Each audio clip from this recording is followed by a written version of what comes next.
গাজায় যুদ্ধবিরতির দ্বিতীয় ধাপ নিয়ে বেশ কয়েকদিন ধরেই কয়েক দফা আলোচনা হলেও এখনো পর্যন্ত চূড়ান্ত কোনো সিদ্ধান্তে পৌঁছাতে পারেনি হামাস ও ইসরায়েল। শুক্রবার যুদ্ধবিরতি ইস্যুতে আলোচনা করতে মিশরের কায়রোতে যান হামাস প্রতিনিধি দল। শনিবার হামাসের মুখপাত্র জানান, মিশর ও কাতারের মধ্যস্থতায় যুদ্ধবিরতি আলোচনা ইতিবাচক দিকে অগ্রসর হচ্ছে। এদিকে বন্দি বিনিময় আলোচনা ও যুদ্ধবিরতি নিয়ে কথা বলতে সোমবার কাতারের দোহায় প্রতিনিধি পাঠাবে ইসরায়েল। এর পরের দিনই মার্কিন কূটনীতিক স্টিভ উইটকফের নেতৃত্বে হাজির হবে মার্কিন প্রতিনিধি দল। ওই দিনই যুদ্ধবিরতি ইস্যুতে আসতে পারে চূড়ান্ত কোনো সিদ্ধান্ত। তবে হামাস জানায়, গাজায় যদি ইসরায়েল কিংবা যুক্তরাষ্ট্র কোনো হত্যাযজ্ঞ চালায় তবে তাদের বন্দীদের অবস্থা হবে আরও ভয়াবহ। মার্কিন প্রেসিডেন্ট ডোনাল্ড ট্রাম্প গাজায় ধ্বংসযজ্ঞ চালানোর ঘোষণার প্রতিক্রিয়ায় এই কথা জানায় সশস্ত্র গোষ্ঠীটি।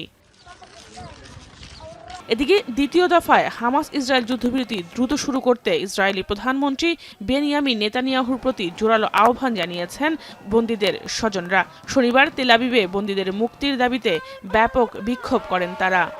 Instead of honoring the signed agreement and bringing all the remaining hostages out at once, Netanyahu blows up the deal and is now dragging us back into war.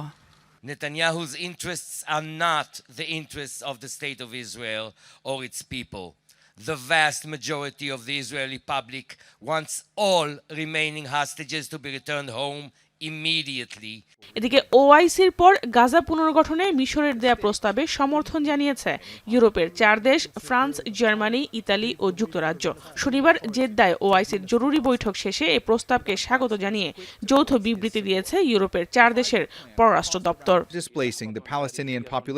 প্রস্তাবনা অনুযায়ী 5 বছর মেয়াদী এই পরিকল্পনার খরচ হতে পারে $5,300 কোটি।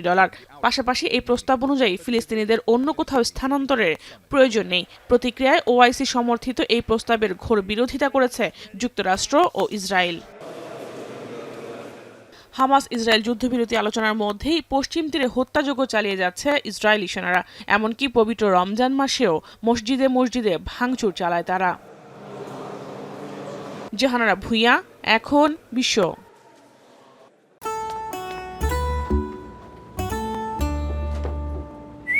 এই ঈদে জুয়েলারি ক্লোদিং এ বিকাশ পেমেন্টে ডিসকাউন্ট।